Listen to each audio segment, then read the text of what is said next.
మీ ఎలాంటి వ్యాపార ప్రకటనలకైనా వెంటనే మా ఛానల్ సంప్రదించండి. ఓం నమ శివాయ నమ. పరబ్రహ్మ పరమాత్మ నమ. జగత్తుత్తే సితే పలయా బ్రహ్మ హరిహరాయ త్రిగుణాత్మే సర్వగతిగామి దర్శ దత్తాత్రేయం సంతిని సిద్ధి కురు కురు కురు కురు స్వహ. ఓం శ్రీ మాత్రే నమ. ఓం శ్రీ కొండ దేవతాయ నమ. కుర్రో కుర్రు కొండ దేవత అమ్మ పలుకు, జగతమ్మ పలుకు, సమ్మక్క పలుకు, సారలమ్మ పలుకు, వనదేవత పలుకు. ప్రజలందరికీ నమస్కారము. 3వ తారీఖు 3వ నెల 2026 పౌర్ణమి రోజున, ఆ రోజు చంద్రగ్రహణం వస్తుంది కాబట్టి ఆ రోజు మంగళవారము. మరి ఆ చంద్రగ్రహణం ముందున చాలామందికి చాలా సందేహాలు ఉంటాయి. గర్భిణీ స్త్రీలు కానీ చిన్న పిల్లలు కానీ మరి బయటికి వస్తే ఎలా ఉంటుంది, మరి దానివల్ల ఎలాంటి ఎఫెక్ట్ ఏమైనా ఉందా లేదా అనేది చాలామందికి చాలా సందేహాలు ఉన్నాయి. కాబట్టి గర్భిణీ స్త్రీలు చాలా జాగ్రత్తగా ఉండాలి. గర్భిణీ స్త్రీలు వాళ్ళు వంట వండేటప్పుడు ఎక్కువ శాతము కూరగాయలని ఎక్కువగా కట్ చేయకూడదు. దానివల్ల ఆ చంద్రగ్రహణం వలన పుట్టబోయే బిడ్డలందరూ కూడా కొన్ని విధానాల ప్రకారంగా కొన్ని చెవు కానీ ముక్కు కానీ ఏదో ఒక వంక రూపంలో వస్తుంటుంది. కాబట్టి ఆ రోజున ఏది 3వ తారీఖు 3వ నెల 2026 ఆ రోజు పౌర్ణమి చంద్రగ్రహణం ముందున గర్భిణీ స్త్రీలు చాలా జాగ్రత్తగా ఉండండి. మరి అదృష్ట బలము, జీవిత బలము, యోగము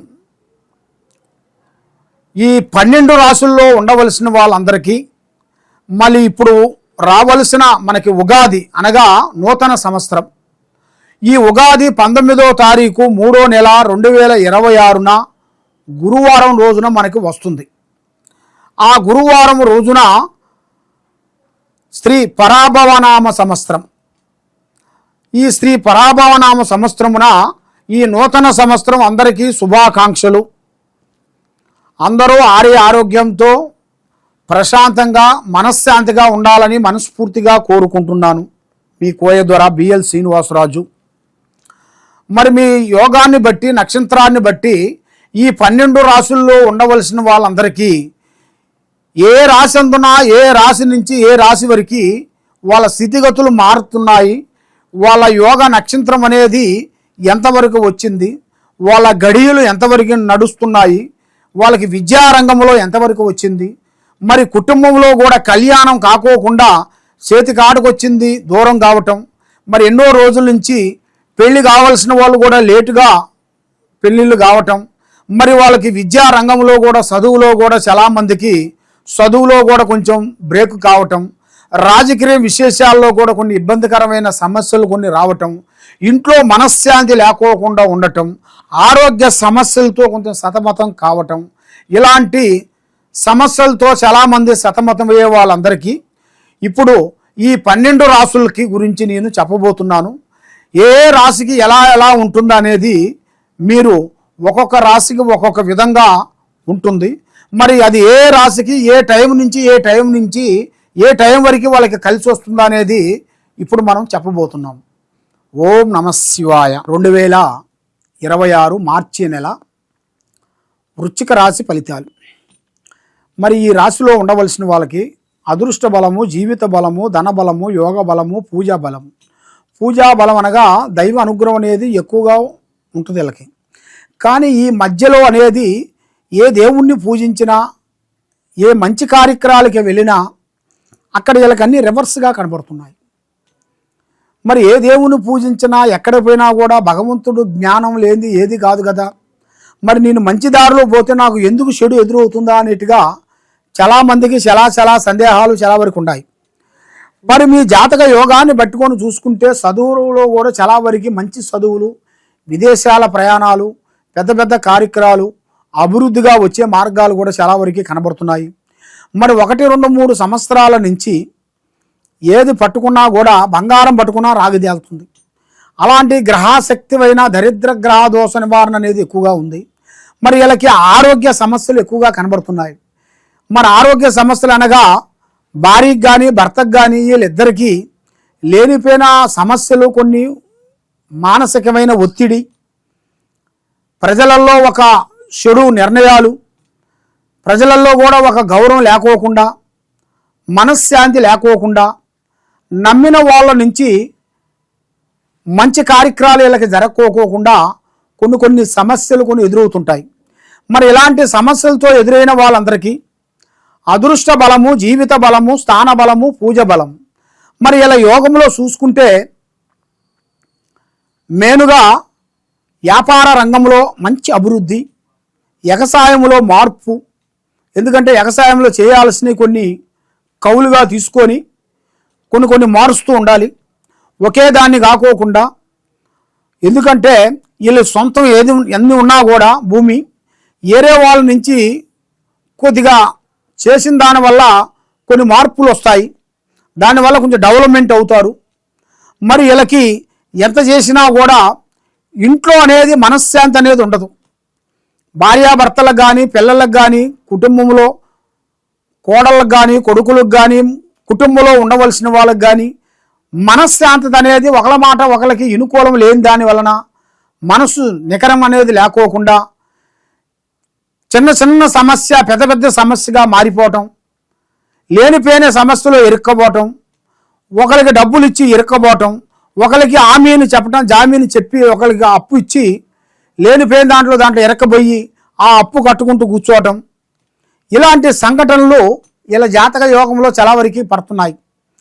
మరి ఇలా జీవిత యోగంలో ప్రేమ సమస్య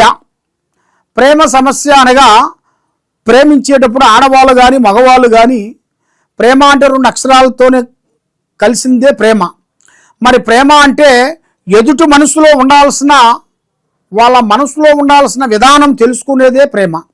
మరి అది కొంతమంది తెలియక ఏదో 4 సార్లు పార్కులకు వెళ్ళొచ్చి 4 సార్లు సినిమాలకు పోయితే ఇదే నా ప్రేమ, ఇదే నా లవరు, ఇది కరెక్టే అనేది అనుకుంటారు. కాబట్టి వాళ్ళు చేసే తప్పు ఏమిటంటే తొందరపాటు వల్ల కళ్యాణం చేసుకొని లేనిపోయిన సమస్యల్లోకి ఎరకబోతుంటారు. వాళ్ళు పోలీస్ స్టేషన్ చుట్టూ కానీ, కోర్టు చుట్టూ కానీ తిరుగుతూనే ఉంటారు. సమస్యలు వాళ్ళ భార్యాభర్తలు ఇడిపోవటం కానీ, ప్రేమ సమస్య విప్లవం కావటం కానీ, ఒకరి మీద ఒకరు సికాకులు పెట్టుకోవటం కానీ, ఇలాంటి కేసులు పెట్టుకొని వాళ్ళ ప్రేమ సమస్యలో విప్లవం అనేది జరుగుతుంటుంది. మరి ఇలాగ జరిగే వాళ్ళందరికీ కొన్ని జాగ్రత్తలు పాటించాలి. ఏదైనా సరే ఒక ప్రేమించేటప్పుడు దాన్ని ఆలోచించి మరి ఈ కరెక్ట్ అయిన ప్రేమనా కాదా అనేది ఒకటి తెలుసుకోవాలి. వాళ్ళకి ఎంత తెలిసినా తెలియకపోయినా ఎదుటి వాళ్ళు అంటే పెద్దవాళ్ళు డైరెక్షన్ తీసుకోవాలి. వాళ్ళ డైరెక్షన్లో వీళ్ళు పోయినట్టుగైతే వీళ్ళకి 100% మంచి లక్షణాలు వస్తాయి. లేదు తొందరపాటు వల్ల ఆవేశంతో చేసిన చిన్న తప్పు జీవితాంతం వరకు బాధపడాల్సి వస్తుంది. ఒక్కసారి తెలియక చేసిన తప్పు జీవితాంతం వరకు ఇబ్బందిగా అయ్యే మార్గాలు చాలా వరకు కనబడుతున్నాయి. కాబట్టి మీరు ఎక్కడికి పోయినా ఏ పని చేసినా ఏది చేయాలనుకున్నా తొందరపాటు అనేది ఉండకూడదు. స్నేహం అనేది తగ్గించాలి. బంధుమిత్రులతో కొన్ని సమస్యలు రాబోతున్నాయి. బంధుమిత్రుల దగ్గర మీరు వాస్తవాలని ప్లానింగ్ కానీ, మీ దగ్గర ఉండాల్సిన డబ్బులు కానీ, మీ దగ్గర ఉండాల్సిన బంగారం కానీ చెప్పుకోకూడదు. మన దగ్గర ఉండాల్సిన ఆస్తులు చెప్పుకోకూడదు. ఎందువల్ల అంటే మీ దగ్గర ఉన్నాయంటే మీ మీద దిష్టి ప్రభావం ఎక్కువగా పడుతుంది.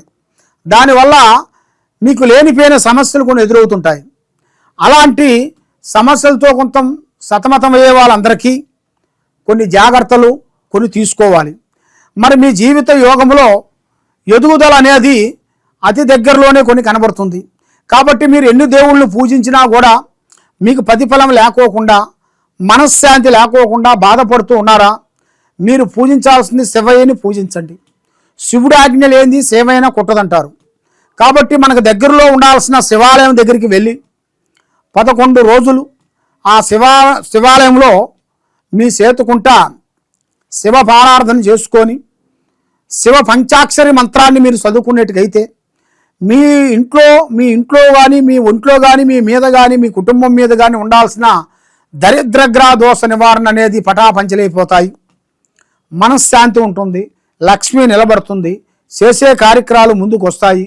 మరి ఎన్నో రోజుల నుంచి మీరు ఎన్ని పూజలు చేసినా ఫలించుకోకుండా ఎక్కడెక్కడో పోయి ఎన్నో పూజలు చేసి ఎన్నో జ్యోతిష్యాల దగ్గరికి వెళ్ళి ఏది చేసినా మీకు ఫలించుకోకుండా ఉండదు. కాబట్టి తప్పకుండా ఈ కింద ఉండాల్సిన నెంబర్కి ఒకసారి మాకు సంప్రదించినట్టుకైతే మీ ఇంట్లో ఏముంది, మీ ఒంట్లో ఏముంది, మీ మీద ఏమేమి జరుగుతుంది అనేది కూడా మొత్తం చూసి చెప్పగలుగుతాం. సర్వో జనా సుఖినో భవంతు. ఓం నమః శివాయ నమః.